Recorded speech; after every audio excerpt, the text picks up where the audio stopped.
You are listening to the Real Estate Growth Hackers Show.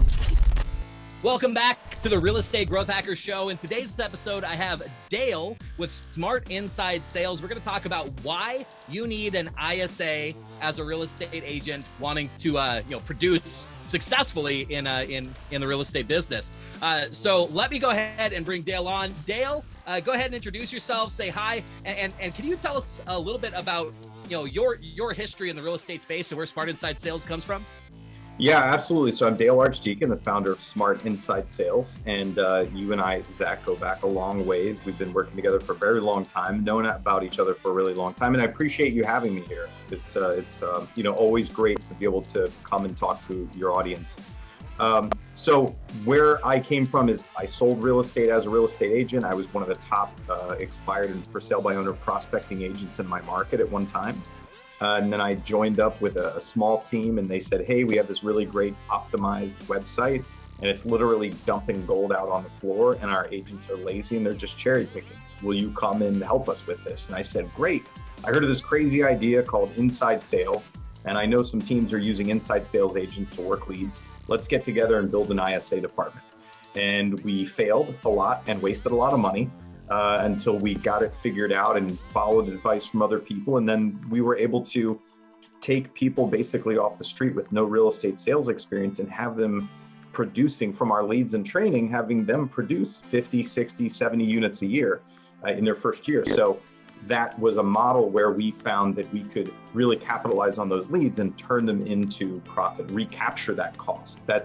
And then I, took the show on the road, man. And I was like, I think people in other markets, I know agents, team leaders, brokers in other markets would really value knowing how to do this too, without having all the tears and the broken eggs trying to make the omelet along the way as we did.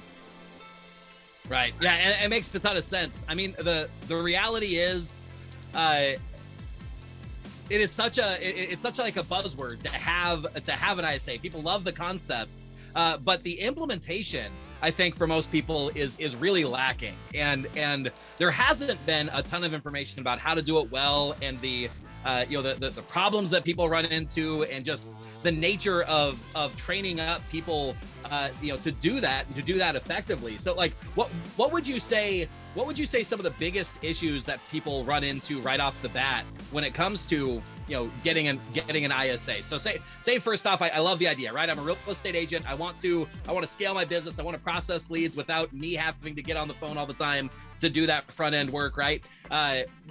What are the problems that I run into once I start down this path of bringing an ISA to implement for me? Yeah, so I would say a couple of the biggest problems are whether you're an agent or a team. One is thinking, that whole business of working leads and having to follow up over and over again is pretty shitty. I'm just going to pay somebody else to do it. Somehow that person's going to come in and like doing it more than I do. So that's the first, That's the first error, right? The second error is, well, that whole lead follow-up thing and conversion is really hard. So I'm just going to hire somebody off Craigslist for $13 an hour and they'll be able to come in and do it better than me. That's the second mistake, right? The third mistake is, man, I really don't want to do this myself. I would love the idea. I just want to throw some money at getting this done for me. And look at this. There's all these companies out there who are promising me all these great rewards because they've figured out how to teach people internally to do the shit I don't want to do, right? I'm just going to throw them some money and it'll turn out great, right? So those are all the misconceptions that happen. And where I'm leading is that means that you need to realize that it's a really hard position to hire for. Most people can't and don't want to do this. You have to find that really weird person who somehow excels at it, right? And is willing to do it for at least a year or two. And then you have to know that it's something you really have to take control of, and you can't just delegate this to a done-for-you company because for the most part, those done-for-you companies return at best marginal results. Right. And it, in spite of their best efforts, right? Like the reality is some things in your company, you find this as you explore any level of business. There are things that really need to be done in-house if they're going to be done effectively, and there are other things that you can outsource, right? And there are lots of great things to outsource, but sometimes you really do. You back in to discovering, like, yeah, the only way that I've ever been able to make this work is if I do it in-house with somebody that can develop the same culture that we have, can really get a good intimate level of awareness with our business, our type of clients, our types of leads, all of that. So that makes sense. Having an ISA department, whatever level you're looking at, all of that bringing that in-house and doing that effectively in-house makes sense.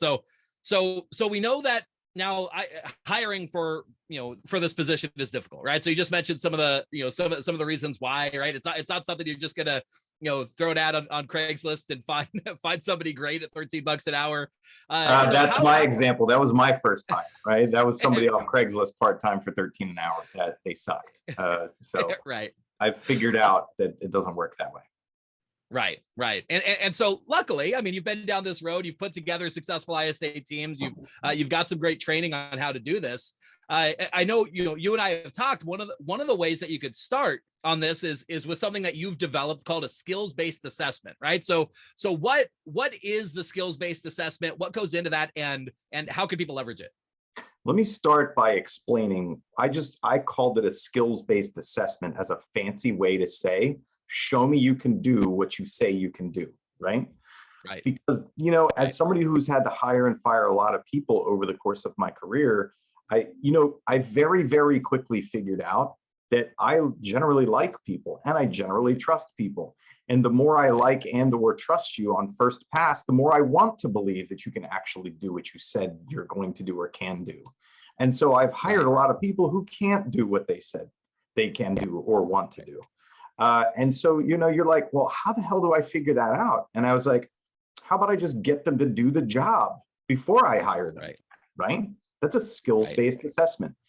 And so what we developed in a nutshell, basically, is a process where, we were one of the first people that would require a potential candidate for sales to call into a recorded line and leave us a voicemail message answering a certain set of questions, so that we could screen for language, so that we could screen for grammar, so that we could screen for phone voice and presentation, right?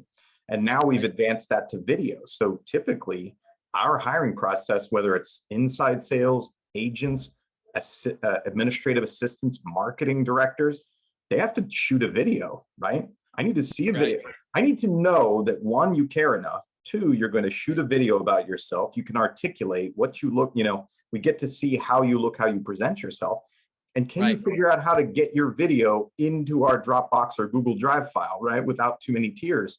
So that's kind of one of the first steps right there. And then we move on. And if we go back to ISA and working on the skills-based assessment, we progress from initially it was a phone recording or voice recording to now really, it's going to be video that they're going to do first. Then we're going to go to a really structured role play with this person. And we've designed, you can role play with anybody, right? Like you and I could role play and I could, throw some objections at you and see what you do.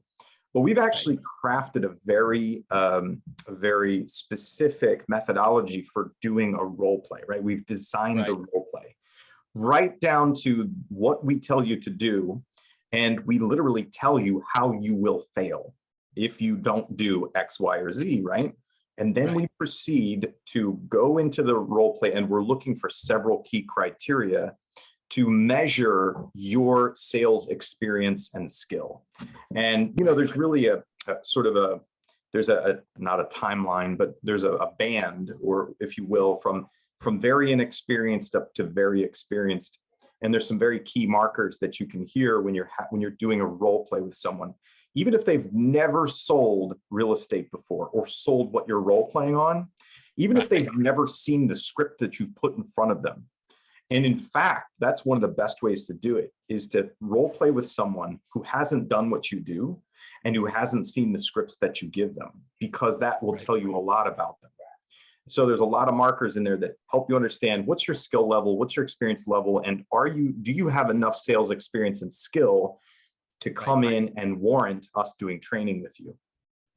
That makes a lot of sense. Do you have a couple, a couple of examples just to convey those ideas? How, like, what's an example of one or two of those markers that you're looking for when you get on the phone with somebody, you do this role play? What do you look for to see? Is there a likelihood of success in their skills? Yeah, so I would say the very first one is if a candidate breaks role play. Okay, so you and I start doing the role play. If you break role play because you're stuck or because you're nervous, then you probably don't have enough experience to warrant being hired. You need more sales experience than that in order for us to teach you what we need to teach you. If you break role play the first time and you have a really legitimate question or sort of like a procedural confusion, okay. But if you break role play again simply because you got stuck, like you asked me if you can ask me a couple sales questions and I said no, and you don't know what to do after that, you don't have enough sales skill to move forward. Makes sense. Yeah. So that brings me to a different question. When you're looking to hire an ISA, there's all sorts of different views on like hiring, right? In terms of depending on the job, depending on the role. Some jobs people feel like, hey, I could take somebody who just has some basic character traits and I could teach them what they need to do in this spot. Versus there are some roles that are very, they need to already come prepared with the expertise, and then maybe you refine it a little bit to your particulars and your company and that sort of thing. How would you describe sort of the on that gamut of of potential skills and skill set and experience? Where do you feel you need somebody to be in order to come in successfully as an ISA for a real estate team or agent? So I like to say that we can teach a monkey real estate, but you can't teach sales, right? Or you can teach sales, but for someone to go from zero sales experience, someone who does not have any experience in having conversations with strangers where you have to typically will be uncomfortable at some point and you have to push them to make a decision or cause a result to happen. If you don't have experience in doing that already, I generally, we recommend with our clients that they're not going to hire that person, because could they become a good salesperson? Yes, right? Everybody starts out not being a salesperson. But there are natural personalities and just sort of the combination of who a person is that are more inclined to persuasion and to winning. Do you know what I mean? Right. Those are typically natural salespeople. So I'm looking for, one, are you a natural salesperson? And even if you're not, do you at least have enough sales experience that I can hear it being demonstrated in the things that you do? Let me go back to the examples of doing role play, because it's amazingly complex, the kind of things that you can hear. So one I gave you was, do they break role play? And if somebody breaks twice, like, you're out. You just don't have it, right? Because you don't get to break role play in a real live selling situation. It doesn't work that way. You can't be like, oh, time out. So what's your strategy here, lead? And because this is what I'm trying to do. I'm not really sure where you're going with this, right? You don't get to do that, right? You would lose the sale. So somebody with sales experience would never do that. Right. The other thing is, one of the specific instructions that we give them before we start doing the role play is, I say, Zach, your goal in this role play is to set a face-to-face appointment with me. Now, I didn't say that you fail if you don't ask to meet with me, because that would be too explicit. I told you your goal is to set a face-to-face with me, correct? Right.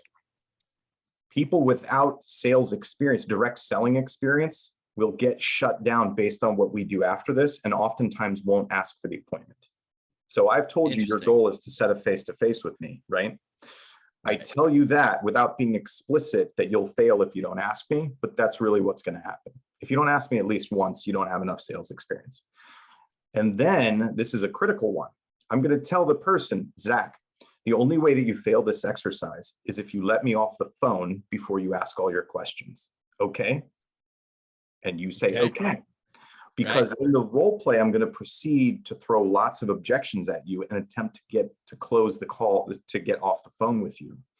An inexperienced salesperson oftentimes will just shut down, and at a certain point will say, okay, sorry, I bothered you, or I'm sorry that your kids are playing in the yard, I'll let you go, right? In spite of being explicitly told you will fail if you do that. So anybody who allows that to happen does not have the tenacity and the drive and the experience of staying in the uncomfortable conversation, generally, to make a good ISA. Yeah, that makes a ton of sense. So to summarize what I've heard you say so far. So first off, we're looking for, do they break role play, right? When we're assessing this, right? So we want to do a role play with our potential ISA candidate. We want to see, do they break role play? And there's a few exceptions that you mentioned. I won't rehash those, but really, pretty simply, do they break role play or not? The next one was, do they actually ask the question that is explicit in meeting the goal, right? Do they close for an appointment? Right, exactly. So you tell them you want to get a face-to-face appointment. This is your goal, right? So yes, in order, it's just like the lottery, right? You only win if you only have the chance to win if you play, right? You're only going to get the face-to-face appointment if you ask for it, right? And so you have to at least do that. And I said goal because any salesperson with a little bit of experience having to make a sale to earn money is like, oh, the goal is to do, okay, well, then we have to do that, right? Because goal to me means I get paid or don't get paid. So we're going to do that. Inexperienced people are like, oh, goal sounds like a nice to have. Okay, I'll remember that. Right. Interesting. And so, and then the last one that you mentioned was letting somebody off the phone before you've gotten all the questions out. Now, when you're getting into that role play, are you detailing some of the questions that you want them to ask that you want them to get before they would set an appointment? Yes, actually, we give them a written script. We give them a written script, and they pretend. So we typically will role play a for sale by owner scenario, because it typically is such an adversarial interaction anyway. Not that you can't hire. I don't want people listening to be like, oh, well, I don't call for sale by owners, or they're not going to work FSBOs for me. But for sale by owner is such an adversarial scenario that it makes for perfect test environment for sales skill, because that makes sense. Literally, the agent is supposed to fight upstream like a salmon trying to spawn, and the for sale by owner is doing everything they can to say no and get off that phone, right? So perfect example of testing for sales skill. That makes sense. It's like throwing somebody into the deep end to see if they can swim, right? Because it's probably one of the hardest consistent kinds of conversations that they're going to have in that role. Compared to the other types of leads to process, right? Like calling up a Zillow lead, for instance, is a much easier scenario than calling up a for sale by owner, just by nature of they're not very much thinking that they don't want to talk to you. Right.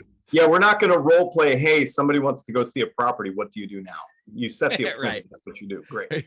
That was easy. Right. Yeah, exactly. That makes sense. All right, cool. So, okay. So far, we've covered what do we got? We know that we want to do skills-based assessment, which is basically seeing, does somebody actually have the skill set to do the role, right? We're going to do that through a role play on the phone with them. Also, before that, you've got a few, in hiring, I like to call these, hurdles or obstacles that you're throwing in the way, just to see who's motivated enough, especially if you could do it where in doing the thing that they're doing, they're proving some level of skill set that you need. A couple of things that you mentioned there that I do want to specifically point out to people. Obviously, if somebody's going to be an ISA, they have to be ready and willing to hop on the phone, right? If they're too scared to leave a voicemail, they're not going to be a good fit in the right.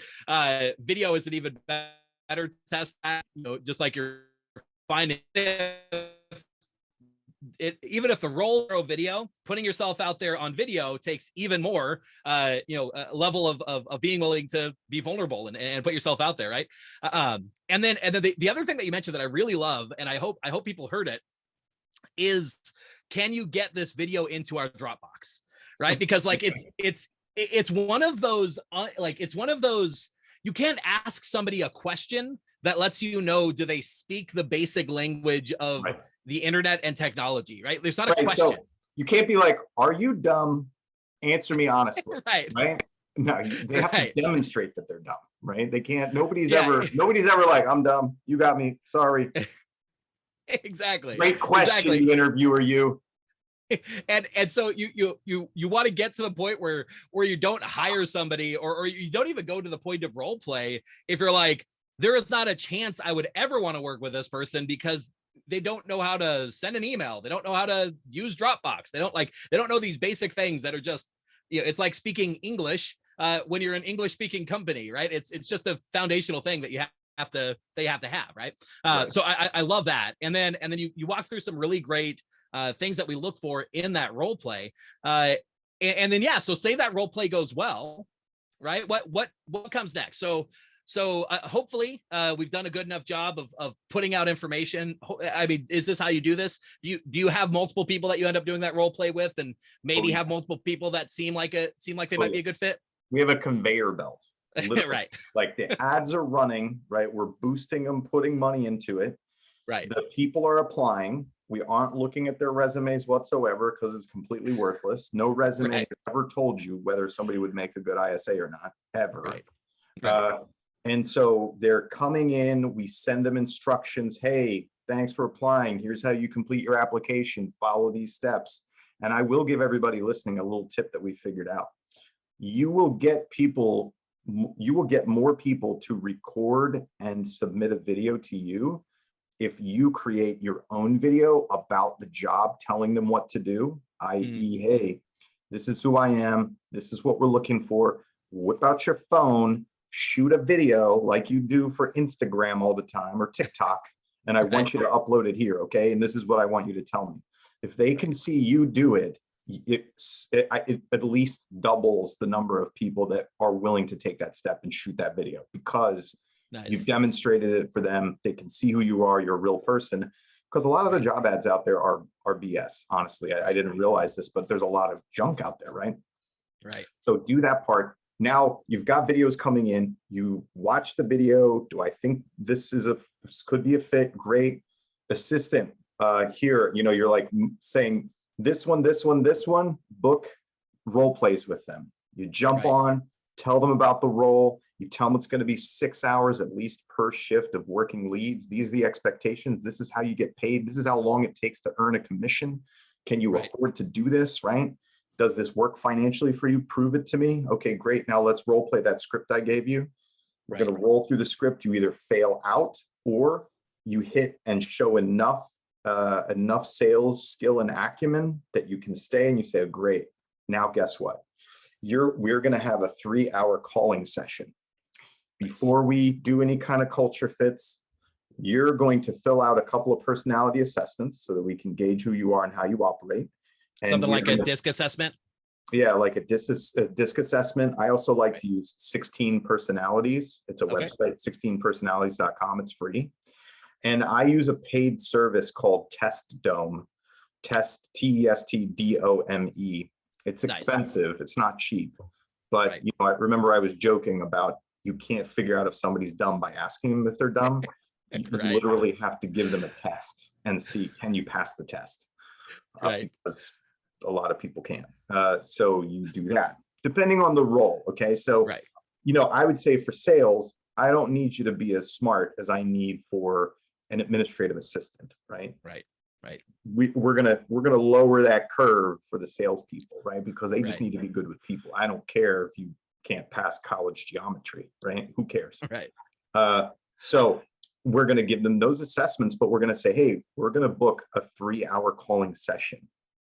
And a lot of times we're doing this virtually now.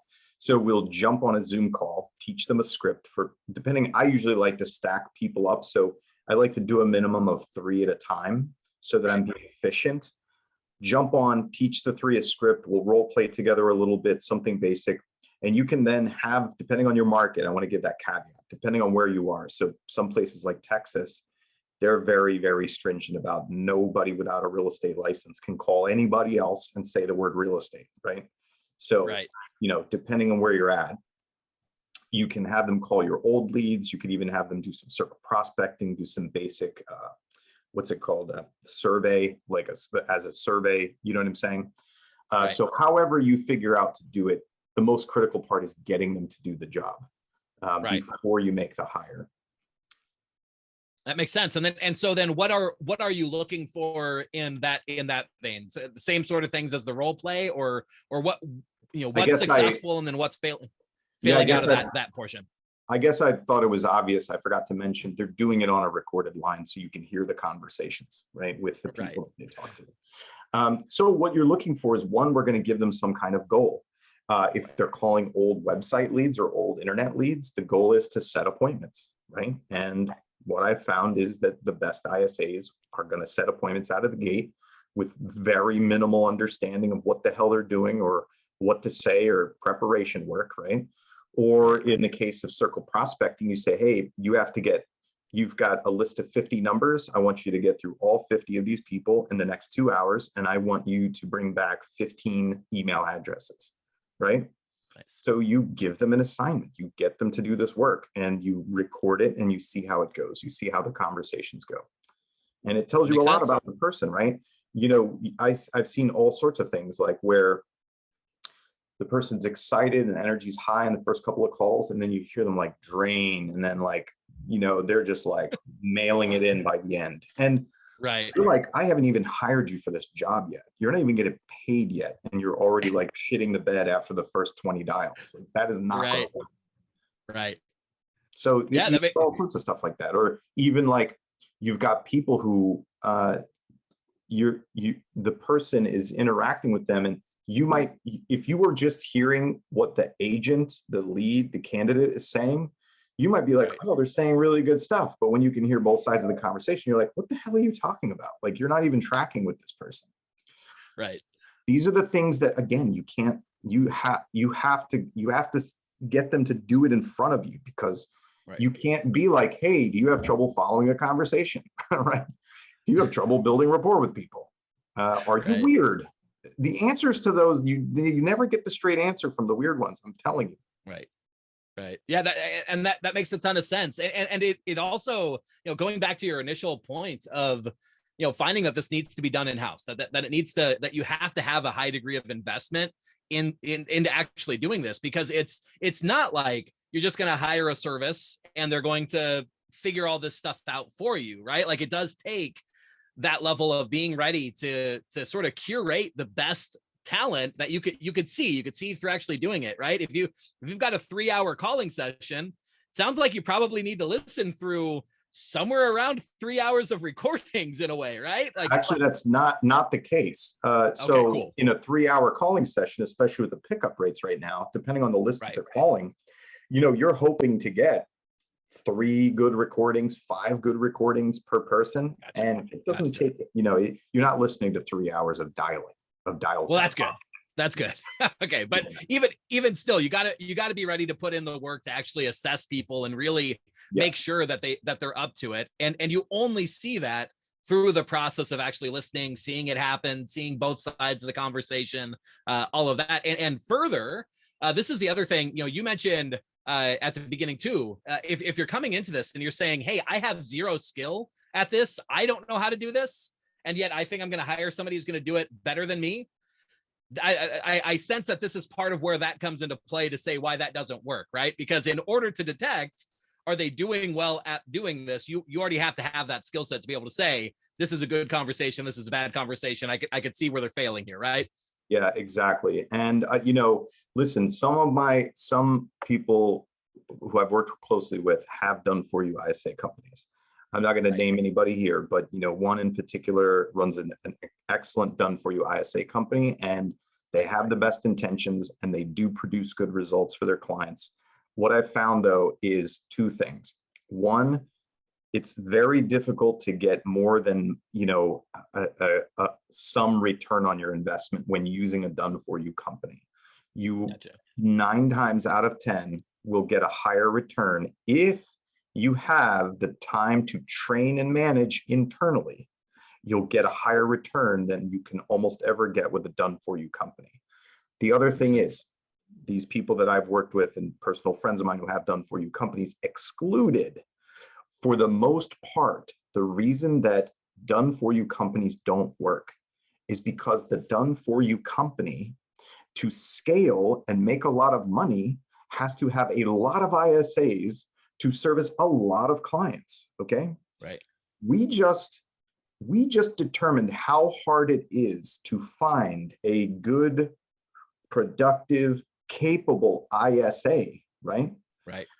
For you in your local market with lots of attention and detail. So how can you scale that and have 50 or 75 or 100 ISAs who operate at maximum quality for their individual clients? That's the reason that it oftentimes doesn't produce as well as an in-house does. That makes sense. And there's so many businesses where this is the case, where the people scaling problem tends to be the biggest bottleneck of the business, right? Just finding the people scaling business. Zach, let me ask you this. Has anybody yet come up with a done for you solution where they say, hey, we have highly trained, motivated real estate agents. You just have to source the person, give them to us, and we'll close all that business for you, right? You don't even need to have agents for yourself. You don't need to manage agents. You don't need to wipe their butts or their noses. We've got a team of highly productive. Nobody's done that because that's crazy. So why do you think somebody has a highly productive team of ISAs they're going to loan you? Right. Yeah, it makes tons of sense. One of the things, just to quantify this for people, because we didn't touch on the numbers of this. How many people are you going to let's break down like the hiring pipeline of this, right? How many people are you going to get in as applicants versus actually make it to the role play call and then actually make it through to the 3-hour dialing session? What do those number breakdowns look like in order to get to finally the one person probably that you're actually going to hire and have on your team? So what are those? How does that number process flow? So let's go with 100. Okay, let's go with 100 applicants, right? So I run my job ad. I've got 100 applicants, and by the way, you want to be getting somewhere between 50 to 75 applicants a week. That's what you want to be shooting for with your budget. Okay. Right. So let's just use 100 applicants as an example. You're probably only going to end up with about 20 or 25 videos or voice recordings out of 100. Right. Okay. So now we've whittled that down. So of the 20 to 25, I may choose, say, 10 to 12 that I'm going to role play with. Out of that 10 to 12, I'm hoping that I'm going to get maybe 2 or 3 people that I can pull through to actually doing the next step with.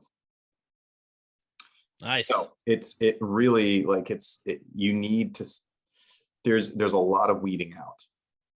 Right. And so that, I mean, definitely making that process clear. I mean, that helps to clarify why the done for you ISA services are so hard to make successful, because if you have to literally take 1% of your applicants in order to find somebody who's worth it, that's hard. It's hard to make something work where you need to scale it down, whittle down your numbers that far. Yeah. So, and I would say that you'd be lucky to make one right hire out of 100 applicants. You'd be very lucky. Right. It's So more you're like probably going to do multiple rounds. Yes, absolutely. I usually recommend hiring 2 at a time so you have somebody to compare them to. The done for you companies typically they're doing training classes of like 15 to 30 people at a time to see who's going to stick, right? And they have to have lower standards in order to service the need, because let's just be honest, man. Every one of us, no matter what company you're in, wants somebody else to call our leads for us, unless you're crazy. Do you know what I mean? Right.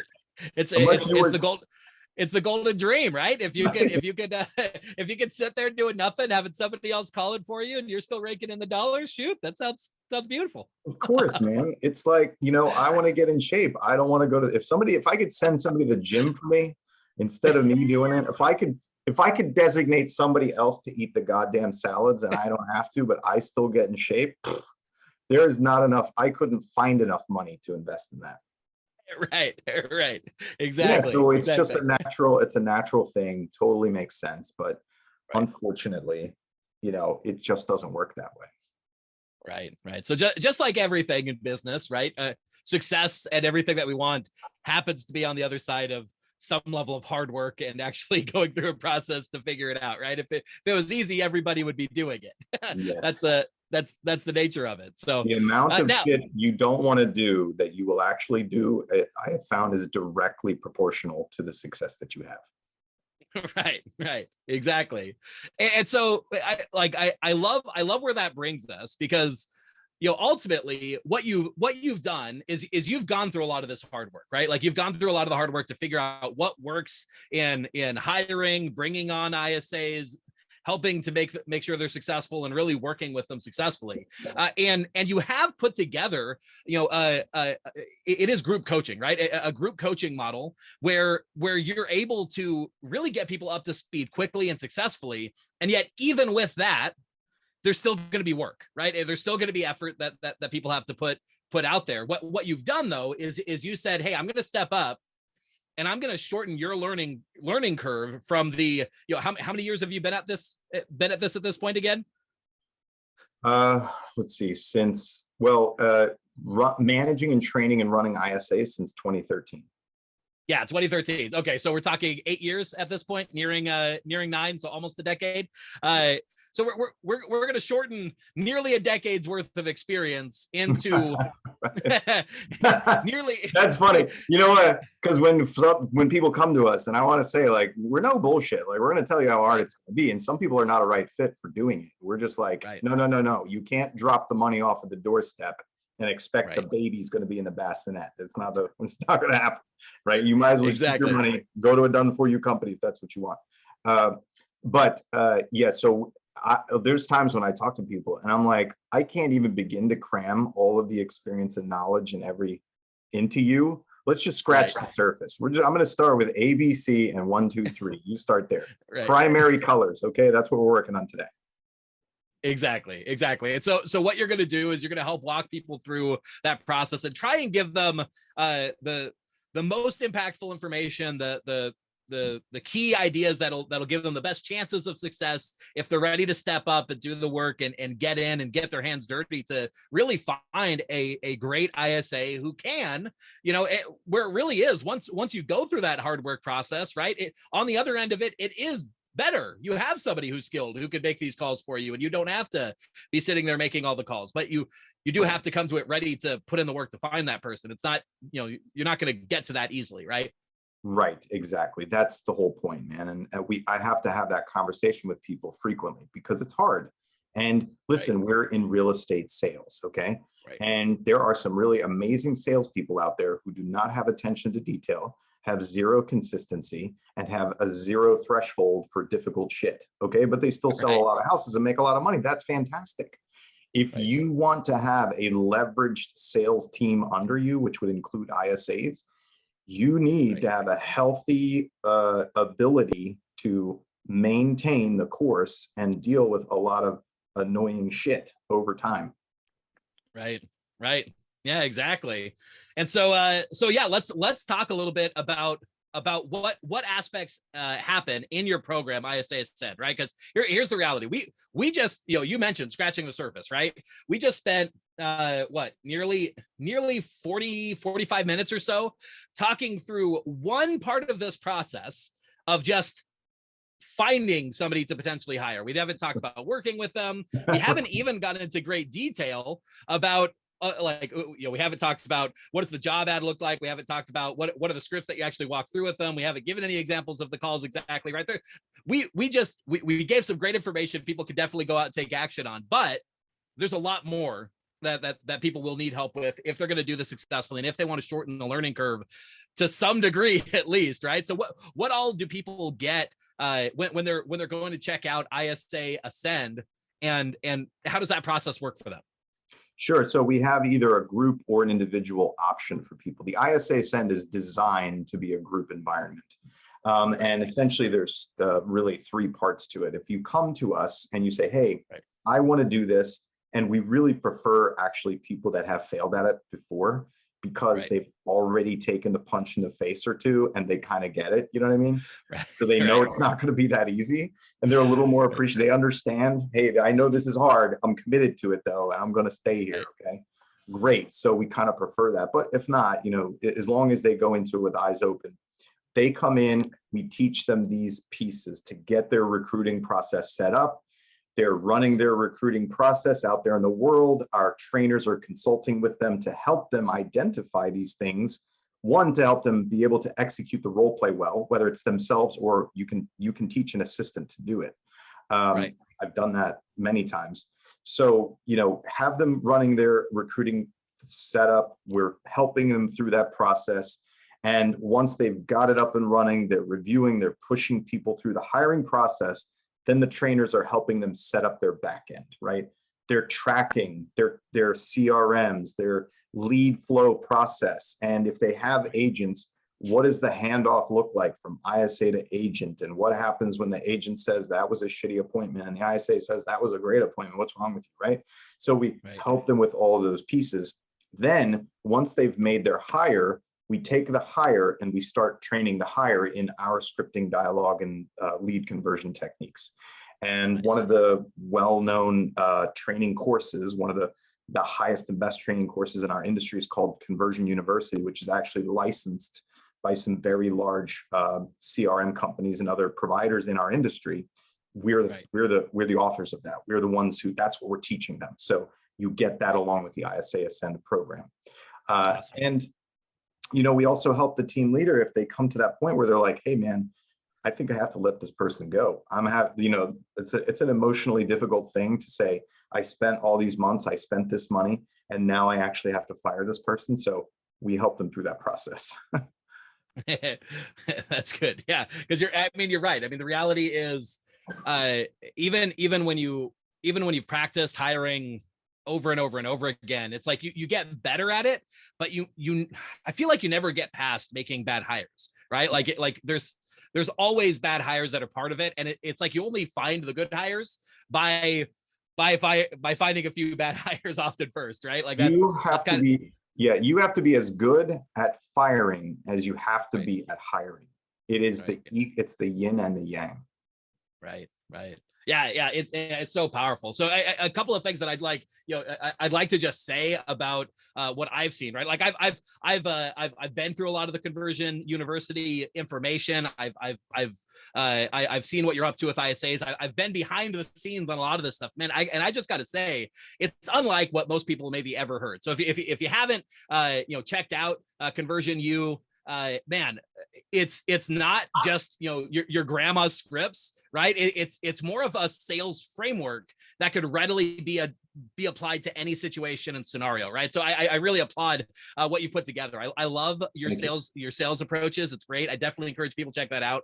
For people, if you're looking to start the process of getting out of the sales, that aspect of the sales process yourself, and looking to get an ISA, or maybe start putting together an ISA team, man, check out ISA Ascend. It's going to be awesome. It's going to be a great way for you to get up and running. Dale always does right by people, probably sometimes a bit to a fault for your end if you need to, right? It's like you always make sure you do it right. But true. So one of the values of my company is value over compensation, right? Right. Absolutely. So if people want to check out what you're up to, they can do it in a couple of ways. If you want to say, hey, thanks to the Real Estate Growth Hackers show for bringing Dale on, talking about ISAs and all of that, you could support our show, support Real Estate Growth Hackers by going to realestategrowthhackers.com/smartinsidesales. And that'll take you to the ISA Ascend information. But feel free, check them out directly, smartinsidesales.com, correct?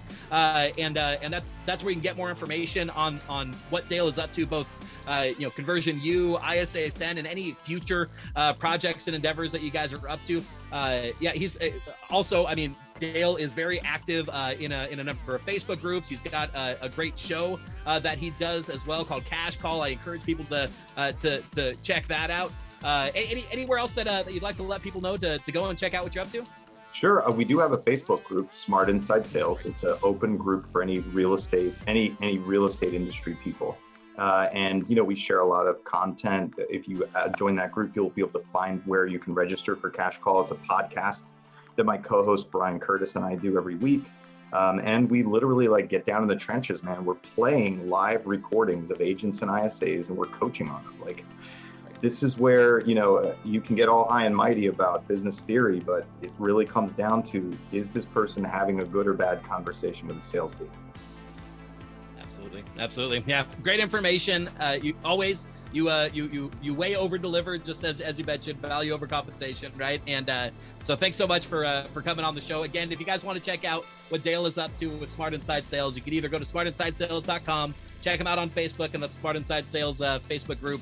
Or if you want to support the show in the process, go to realestategrowthhackers.com/Smart Inside Sales. So thanks so much, Dale, for coming on. Any parting words that you want to leave people with as a last note before we say goodbye for the episode? Yeah, that's big. What would I say? I would say that it is hard. It's supposed to be hard. It's not easy. If it were easy, everybody would be doing it. So keep doing what you're doing. Just make sure you're not doing it stupid. Okay. Try to do it smarter than you did it before, but keep going and it will pay off. There you go. I think that should be something that we all start getting tattooed. Keep doing it. Just don't do it stupid. Good call. Well, thanks so much again. Great information. Glad to have you on. And for everybody else, I hope you really got value out of this episode.